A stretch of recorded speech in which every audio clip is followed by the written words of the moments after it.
Hello and welcome to BYJU'S Exam Prep IAS. Let's get started and look into the first article. The first article says New District, New Challenges. The article here is speaking about the proposal made by the YSR Congress Party government in the state of Andhra Pradesh. What is this proposal? As of now, in the state of Andhra Pradesh, there are about 13 districts. These 13 districts will be further split and there will be creation of 13 new districts. This will take the total number of districts in the state of Andhra Pradesh to 26. So this article here is speaking about whether such creation of districts either in Andhra Pradesh or in India is it good for the governance, and if they are implementing or creating such districts, what are the challenges that they could face.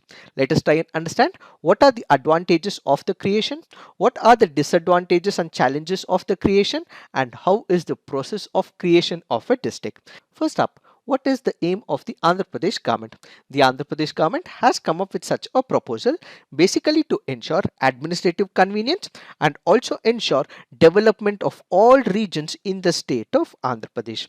If people have complaints, if they have suggestions, if they have objections to this particular proposal, the same can be given to the state government of Andhra Pradesh within 30 days from the date of notification. Now the question is, how are the districts created in a particular state? When it comes to a state, the central government does not have any power whatsoever. The state governments need not have to discuss the same with the central government. It is the responsibility of the state governments which can create their own districts. This can be done either by the executive order or by passing a law. So what is an executive order? The government will issue a notification in the official gazette via an executive order. That is, the government can do it on its own, or it can also pass a law in the legislative assembly as well. Since passing of an executive order is easier than passing a law, usually most of the state governments take the executive route to come up with the creation of a new district. So remember, if the state government decides, they can go ahead with the creation of this particular district and they need not have to take the consent of the central government. Why is it created? That is because of multiple issues. Let's say, for example, in the state of Andhra Pradesh, or let's say in the state of Uttar Pradesh. When we look into larger states like Uttar Pradesh, it has as many as 75 districts. So the highest number of districts in a state in India is in the state of Uttar Pradesh. This is followed by Madhya Pradesh. How many districts? There are about 52 districts. So what happens? Administration of these humongous districts can become very tough, and at the same time the population can also be more in a particular district like in Andhra Pradesh. So in order to provide governance to multiple districts in this particular state, what happens? They would divide these districts so that governance can reach the doors of the people. So the first major reason why a district is compartmentalized, divided from the existing districts where there will be new smaller districts, is because there is delivery of services to the grassroots level, and that is to ensure that governance reaches the doors of the people. As part of the assignment, you have to put on the comment section. We did discuss that Uttar Pradesh has the highest number of districts in India, followed by Madhya Pradesh. Which state in India has the least number of districts? We are not speaking about the union territories, we are only speaking about the state. Please put on the comment section which state in India has the least number of districts. The second reason why a district is further divided or made into a smaller district is because of the local demands. What do we mean by local demands? Let's say the people in a particular state, they feel that their region is not being developed over a period of time. So there is demand by the local people. There will be groups, organizations, voluntary groups, they all come together. They ask the state government that, dear state government, we are not seeing development because there is a larger division, larger district that is present. As a result, what we require is a new district. So please give us a new district so that there is a district headquarters, which is why there is a local demand. People come together, they ask the government, and the government may subscribe to this local demand and ultimately go ahead with this particular division. And finally, it might also be because of the political pressure as well. There is one political party, the other political party may constantly ask for division of this particular district, and as a result, because of the political pressure, because there is pressure from the political parties, they may also create what is called as the district. So these are the major reasons why district is created in India. Now, how does it help? What are the advantages of breaking an existing district into multiple other districts? Let's try and understand this. State governments usually argue that smaller the districts, it will lead to better administration and governance. We did discuss about it. Let us take a larger picture. Let's say, for example, this is the area of a district, a large district. So what happens? Let's say, for example, this has a huge area that they have to cover. So the district administration will have to cover this entire place. So it becomes very tough for them to ensure that service of delivery might not happen, because if the district headquarters is located at the center of this locality, they have to ensure that there is meeting of the services at the end of every junction, which becomes tough when it comes to a larger district. So what will the government do? The government will divide this particular district. There'll be one district headquarters located in this part. There'll be another district headquarters that will be located in the newly created district. As a result, what would happen?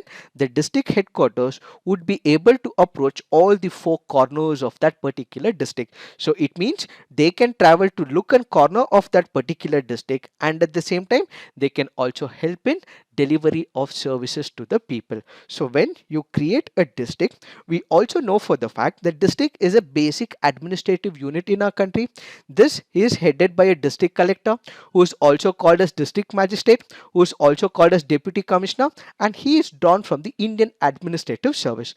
If you prepare to write this exam, you clear this exam, you have the top ranking, after 6 to 7 years you will become a district collector of that particular district, and ultimately you will ensure that all the schemes and programs of the state and the central government are reaching the doors of the people. So what would happen? Much better delivery of welfare schemes and programs will happen if there are smaller districts. So if there is a larger district, the service delivery may not happen, but if there is a smaller district, there will be creation of a district headquarters, which also means that the state government and the central government will have to push in new set of people. This will also require the district magistrate. This will also require the IAS officers. This will also require the IPS officers. This will also require the state PSC level officers as well. So there is generation of new government jobs as well. So on one side, better delivery of schemes is happening because there is division of the district, and at the same time there is more creation of the government jobs added to this. When there is a district headquarter that is created, you would require the infrastructure, you would also require a government building, you would also require multiple other consignments that are present in that particular region. As a result, there is other economic activity as well. If you have gone to any of the government offices, what would happen? You would also have the tea stalls in and around it. You would also have restaurants and hotels that immediately pop up. So as a result of this headquarters being developed in the newly created district, you would have multiple other economic activities running in and around that particular region. With this in place, because there is a district headquarters, because all this entire administrative machinery is set up, what would happen? The land prices will also grow up, and as a result, people would also get a much better prospect for their lands as well. So the division of a district will have all these advantages. One, the service delivery. Second, you would have new government jobs that will be created. Third, there will be infrastructure development in that particular region. Fourth, this will lead to other ancillary economic activities. And finally, you would also have a boom to the land, and ultimately the real estate sector will also develop as well. These are some of the advantages why we need a necessity for the creation of new districts and smaller districts. So the most important is you will have the district administration who will be able to cater to all the welfare schemes and programs, ultimately deliver it to the people, and if people have their grievances, they may also approach the headquarters as well. Let's assume if this division does not happen, a person from one corner had to move to another corner seeking for the grievance addressal. Now the amount of time that they have to travel is comparatively reduced. The people would be able to approach these officers as well, and ultimately all their grievances will be taken care of by these administrative personnel. These are some of the advantages as to why creation of a district, that is into smaller subunits, will help a particular state. But this is not all that easy. If we have to take the example of Andhra Pradesh, the state of Andhra Pradesh was broken down into Telangana and Andhra Pradesh. Andhra Pradesh also had problems when it comes to the finances. Why? Because it also had to create a capital for its own. The state of Telangana already had a capital in the form of Hyderabad, but Andhra Pradesh did not have a capital.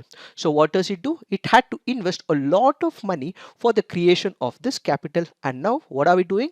We are also creating multiple districts, which means there is already a crunch when it comes to the finances in the state of Andhra Pradesh. Why? Because the existing money was already pumped into the capital of Andhra Pradesh for the creation of a new capital. Now, if we are creating new districts, you require new infrastructure, you require new manpower, you would also have to draw boundaries of these districts, and ultimately you will require multiple infrastructure programs as well. So all this means that more money has to be pumped in, which the state of Andhra Pradesh currently does not have. The revenue is dropping, and at the same time additional infrastructure is required, and the government of Andhra Pradesh already has very less money in its coffer. That is because it is going through stressed finances, its revenues are dipping over a period of time, and its expenditure is increasing. Why is its expenditure increasing? That is because when you consider the state government of Andhra Pradesh, it has two important goals that it has to achieve. One, what you have is the employees of the state government. These employees will have to be paid their salaries, they also have to pay them pensions as well, and at the same time the government of Andhra Pradesh has taken up multiple welfare schemes and programs. For the existing welfare schemes and programs and for the employees' salary, the government of Andhra Pradesh requires a lot of money. So already the money in Andhra Pradesh coffers is comparatively less. It is pushing a lot of money to the salary as well as to the welfare schemes and programs. Where is the money that will come in the near future if Andhra Pradesh government creates new districts? So we have 13 districts as of now. So there'll be creation of 13 other districts as well. And when you are creating 13 new districts, this will require an administrative personnel, this will require an administrative office, this will require infrastructure. How is the Andhra Pradesh government able to manage all of this is the major concern. Added to it, there are new demands for new districts as well. So you create one district, people from other region will also put up their demand as well. There are also protests as well.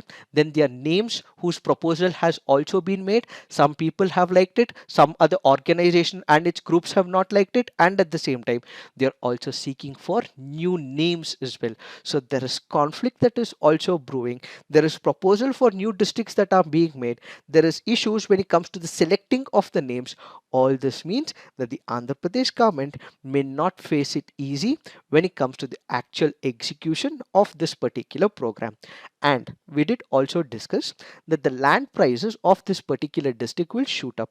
This is good, but at the same time, if it becomes too expensive, this also means the cost of living in that particular area will also shoot up, and the poor are bound to suffer as well. These are some of the disadvantages and the issues that may come up in the near future with the division of a district in the state of Andhra Pradesh. So, what is the way forward? As of now, we have districts that are being broken down into multiple other districts. This is not the only way forward. This is not the only way to ensure that governance reaches the doorstep of the people. But what else can we do? We have something called as the Panchayati Raj system. We also have something called as the urban governance as well. So what should the government do? The government should ensure that instead of dividing the districts further, even if they want to, ultimately they should give more power to the local bodies, more finances to the local bodies, so that the people are directly interacting with their panchayats, interacting with their local bodies, and ultimately the governance reaches the doors of the people. So basically, a top-down approach is being followed with the creation of districts. This has to happen, but at the same time, what we require is the consultation of the people, for which power giving to the local authorities, to the local bodies is the need of the hour, says this article. It is this that we have to understand in reference to this article. Now let's look into the next article. This article says the DLI scheme and the chip making industry in India. What is the context? India has invited applications from about 100 domestic companies, startups, small and medium enterprises to become a part of the design linked incentive scheme. Along with it, the IT Ministry has also sought proposals from academia, startups, and MSMEs to train as many as 85,000 qualified engineers on semiconductor design and manufacturing. So, this article here is speaking about design linked incentive scheme which is being proposed by the government of India. Now, the question is, why did the government of India come up with such an initiative? To understand this, we have to understand the concept of semiconductor shortage. What is a semiconductor? Semiconductor or the semiconductor chips have properties that are somewhere between the conductor and the insulator. These are usually made from the silicon. So this is made out of silicon and it has its applications in multiple areas. This is used in cars, it is used in laptops, smartphones, household appliances and gaming consoles. But what do we see? During the COVID-19 period, when the COVID-19 hit, there were multiple areas which were impacted. Why? Because China is known as a manufacturing hub. It is a manufacturing hub which has been able to export multiple components world over. Let's say, for example, the active pharmaceutical ingredients. India did face the issue of this pharmaceutical sector. Why? Because we were importing a lot of pharmaceutical goods from China, and at the same time, we were also importing some of the semiconductor chips as well. Added to this, during the COVID-19, there was excessive demand for the smartphones as well as the laptops. Why? Because people were working from home, people were listening to the lessons from their schools and colleges on their smartphones, and as a result, what we had was excessive demand for these semiconductors as well. Apart from this, you also had United States of America and the China trade war. United States of America stopped trusting China as well, and it also blacklists some of the chip making industries like Huawei. All this means that the global community was not able to get enough amount of semiconductors. Why? Because we were focusing or we were excessively dependent on few countries for the semiconductors. So what would happen? So there was a shortage in the semiconductor, which means that people were not getting enough of semiconductors, companies were not getting semiconductors, and as a result, there was a crunch of semiconductors in the market, which also meant all these applications and these industrial units faced a crunch of semiconductors. India did feel the heat of it as well, and at the same time, number of automobile companies were not able to get the semiconductors. As a result, they were not able to produce number of cars. In fact, if you are a follower of stock market, you had Tata Motors, which immediately released a notification saying that there was a crunch when it comes to the semiconductor. Immediately after this press release, there was the share of Tata Motors which also tanked as well. Such was an impact which helps us understand the importance of semiconductor. In order to overcome all these issues, in order to ensure that we are not excessively dependent on any other country or from few countries, the government of India has come up with this design linked incentive scheme. So we did face the heat of semiconductor crunch because we were excessively dependent on some other country. What if that particular country stops sending its exports to India? In order to ensure that we are not excessively dependent, the government of India has come up with design linked incentive scheme. What is this program all about? It has about three components. One is called as the chip design infrastructure support. Second is the product design linked incentive scheme. Third is the deployment linked incentive component. What is the chip design infrastructure support? The CDAC, which will be the implementing authority, will set up the India Chip Center to host the state of art design infrastructure. So the design infrastructure will be developed by these implementing agencies. EDA tools, IP cores, support for multi-project vapor fabrication and post-silicon validation will be provided as part of this infrastructure development to the supported companies. Then we have the product design linked incentive scheme, which will provide a reimbursement of up to 50% of the eligible expenditure, and the ceiling that it has is about 15 crore per application as fiscal support to the approved applicants who are engaged in the semiconductor design And finally, under the deployment linked incentive component, an incentive of 6 to 4% of the net sales, that is the sales made by this company for over 5 years, and the amount that will have a ceiling of 30 crore will be provided to each applicant, and it will be provided to approved applicants whose semiconductor design for integrated circuits, chipsets, system on chips, systems on IP cores, and semiconductor link design are deployed into electric products. So their design has to be approved, and such a design will have to be deployed on this electronic product. And if such a design is approved and deployed, it means the government of India will also provide an incentive of 6 to 4%.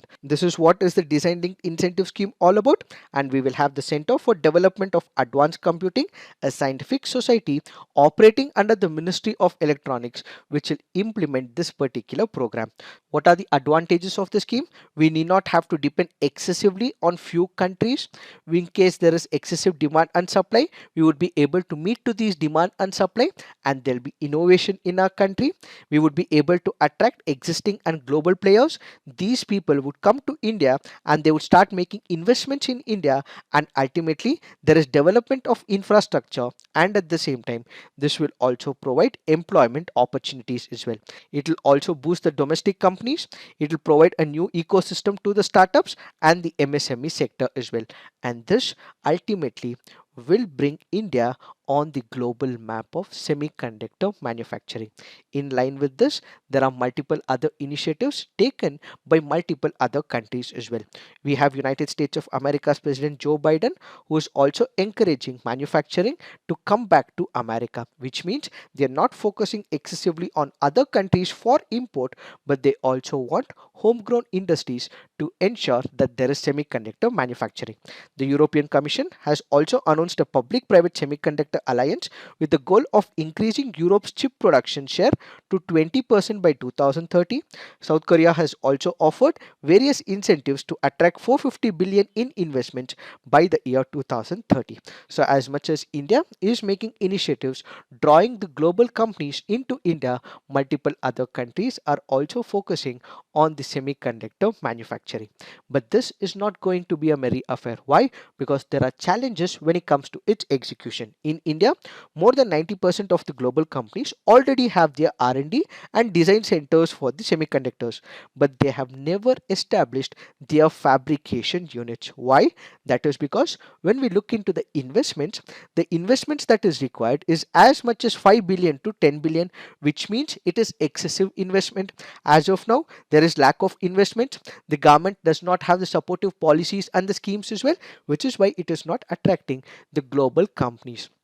So the problem right now is that we require a huge amount of investment which the global companies are reluctant to invest. When it comes to India, we already have the semiconductor fabs in Mohali and Bangalore, but these fabs are only strategic in purpose, which means that the ones which are getting manufactured can be used only for the defense purposes as well as for the space applications. So that is not being employed for the commercial purposes. Infrastructure like connectivity to airports, seaports, and availability of gallons of pure water is the need for the manufacturing of the semiconductors.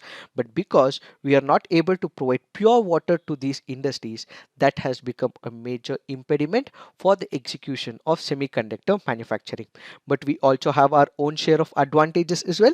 Some of the gases and minerals which are required for the semiconductor supply chain are also produced in India. So we already have advancement when it comes to such manufacturing, and at the same time we have some of the high skilled labor when it comes to India.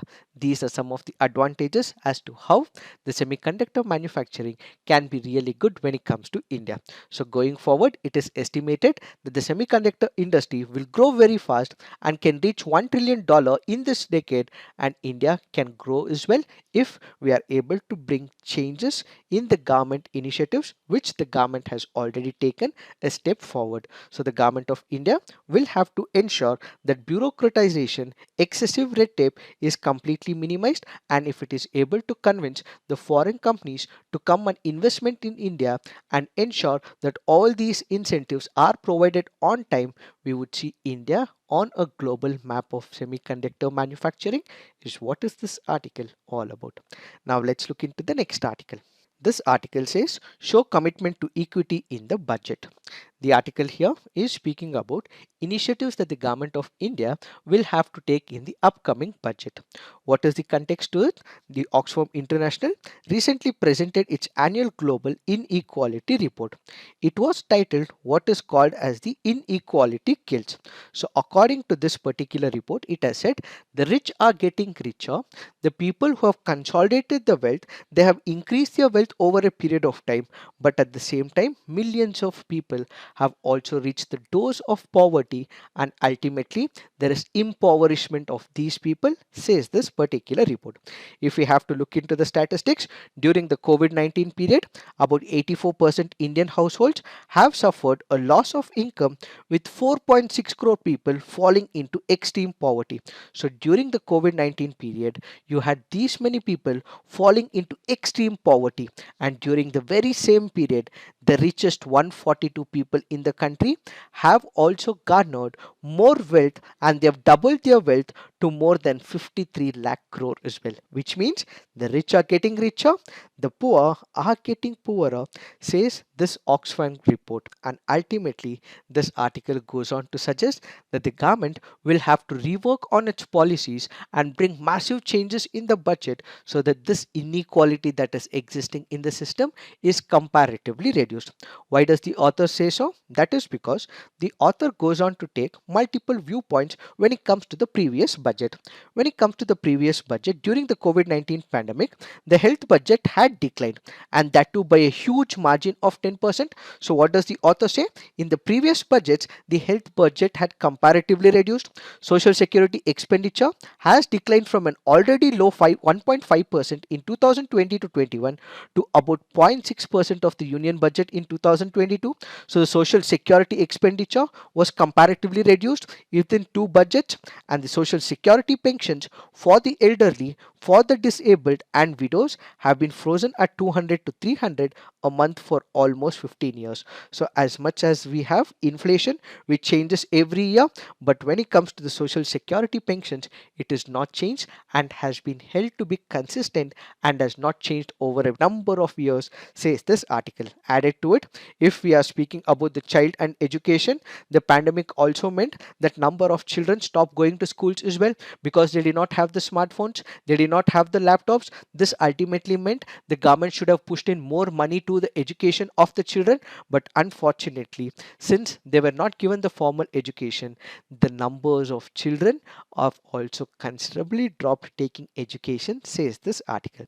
In order to overcome all these issues, what the government should do is to reverse the policy decisions that they have taken in the previous budget and ultimately introduce new policies, welfare schemes and programs in the upcoming budget, says the author. Why does the author say so? That is because the author takes into picture the directive principles of state policy, which provides a constitutional mandate to reduce the inequality.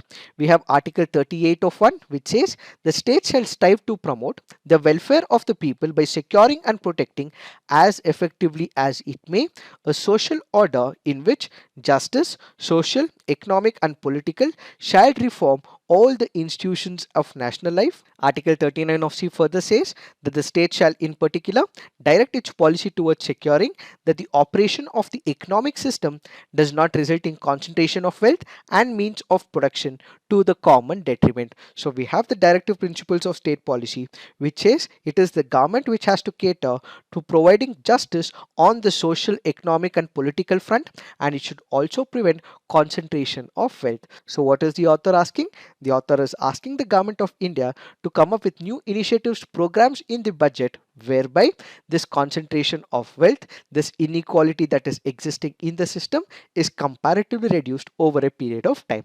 Added to it, we also have number of schemes like the National Food Security Act. We also have Mahatma Gandhi National Rural Employment Guarantee Act, which is a right-based scheme. So the author here goes on to say that in the near future, the government will have to initiate rights-based policy framework, whereby it will analyze what are the issues that are existing in the system.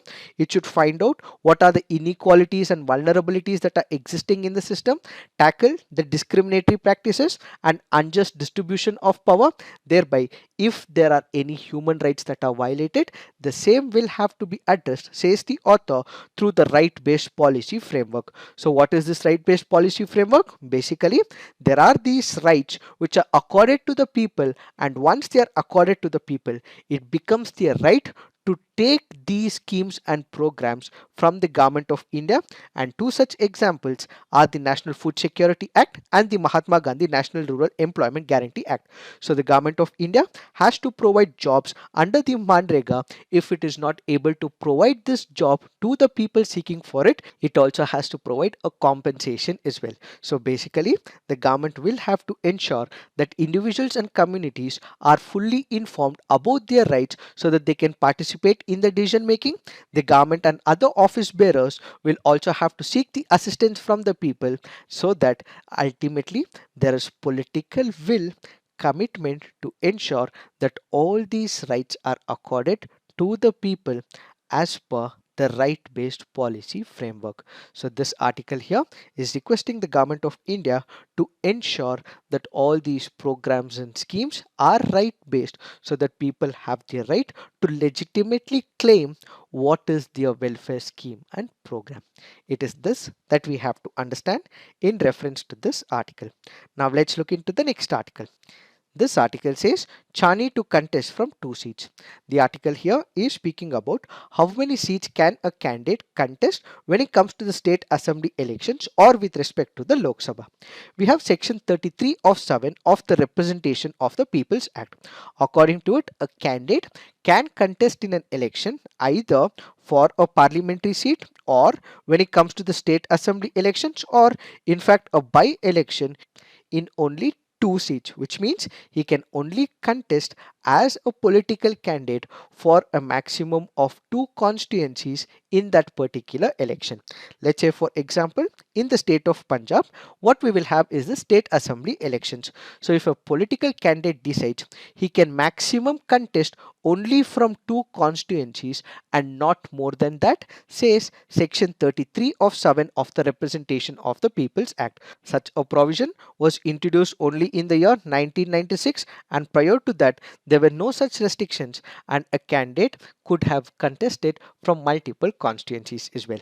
Let's take some of the examples. We have the present Prime Minister Narendra Modi ji, who had contested from 2 constituencies, Vadodara and Varanasi, in the past. We also had former Prime Minister Indira Gandhi ji contested from 2 constituencies, Medak and Raebareli, back in 1980. What are the concerns associated with this issue? Let's go back to the year 2009. We had the Lok Sabha elections. According to the government records, the per constituency cost for conducting the poll during the 2009 Lok Sabha elections was about 2 to 3 crores. Let's go back to the year 2014. In 2014, we once again had Lok Sabha elections. During this period, the amount of money that was spent for one constituency was about 5 crore. Why is it an issue? That is because, let's say for example, there is a candidate who is won from both the constituencies, but he cannot hold on to both the constituencies. According to section 70 of the Representation of the People's Act, he may have to let go one of the constituency seats. In that case, the second seat which he has let go, in this particular seat, by-elections has to take place. So if by-elections takes place, the government is again to spend 5 crores or 2 to 3 crores in that particular locality. So this means that we are wasting the government's money, which is our money, for the sake of by-elections, because one of the political candidate happened to represent 2 constituencies as per section 33 of the Representation of the People's Act. Added to this, apart from the money, it is also a waste of time for lakhs of voters as well. Why? That is because whenever there is the elections, you might have people moving from one place to another. Let's say a person in Delhi might have moved to Bengaluru for work, and during the elections, this person from Bengaluru might go to Delhi and vote for his political candidate. But if there is a by-elections, he again cannot go. So there is no representation that is happening, and at the same time, there is also waste of time if this person also goes for the by elections as well. That is another major problem, which is why we have the Election Commission of India, which has previously favored not allowing politicians for contesting from two political constituencies. We also have the Law Commission in its 255th report, which has also seconded the Election Commission of India and has said that candidates contesting from two seats should not be supported. The Dinesh Goswami Committee back in the year 1990 had also made similar restrictions for restricting one contestant to just one seat. So what is the way forward? Just like we have one vote for one person, there should be one leader for one constituency, and a person should not be contesting from two constituencies, is what is this article all about. Now let's look into the next article. This article here is speaking about military coup in the country of Myanmar. So this article says that we had something called as the hybrid model of democracy. What is this hybrid model of democracy, or what is called as the hybrid regime? Let's say, for example, in one of the countries there is partial democracy and there is partial authoritarianism. Let's take the example of Myanmar. Yes, they did have democracy as well, they did have elections as well, but at the same time you also had military which had control when it comes to the constitution. Such a regime where you have some of the practices of democracy and you also have authoritarian regime or military conducting large activities in a particular state is what is called as hybrid regime.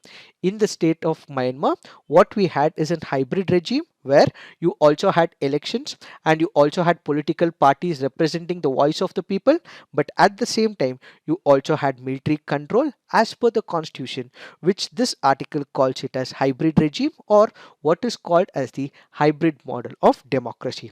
But in Myanmar, this hybrid model of democracy which was existing was completely removed, and what we have is the dictatorship of the military, because there was a military coup that happened. As a result, it is close to 1 year now, and this article goes on to say that from the minute there was military coup, there is violation of human rights, number of people have been killed, number of people have been arrested, there is brutal clampdown by the military, and at the same time some of the security officials have also lost their lives as well.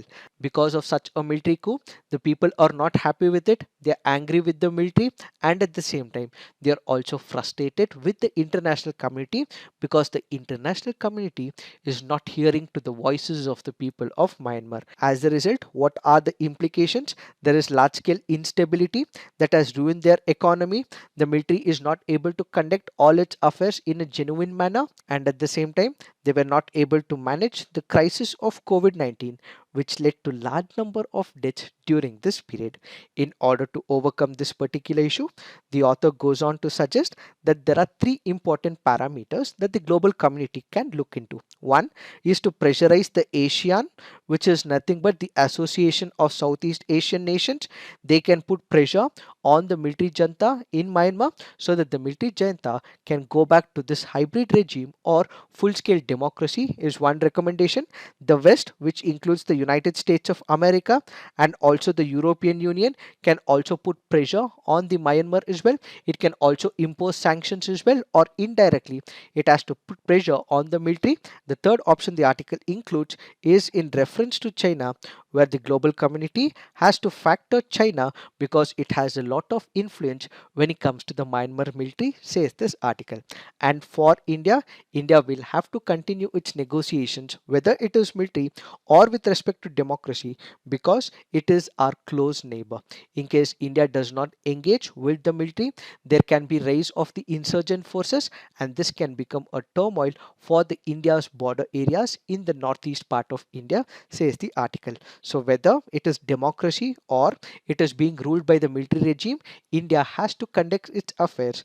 And even if India supports democracy, it should not directly say that to the military, but in fact indirectly support the regime of democracy through other forces, says this article. We will have more editorials and columns in the near future. We will take them up elaborately. Now let's look into the mains practice questions. Will the creation of new districts lead to better administration and governance?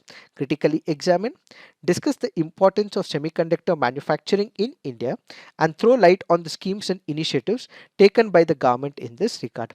So please write all your answers on the comment section, peer review, and do give positive feedback to your friends' answers. If you want to upload an image, you can also visit our website and also upload an image for these questions. So this is it for today. Thank you for watching. All the best.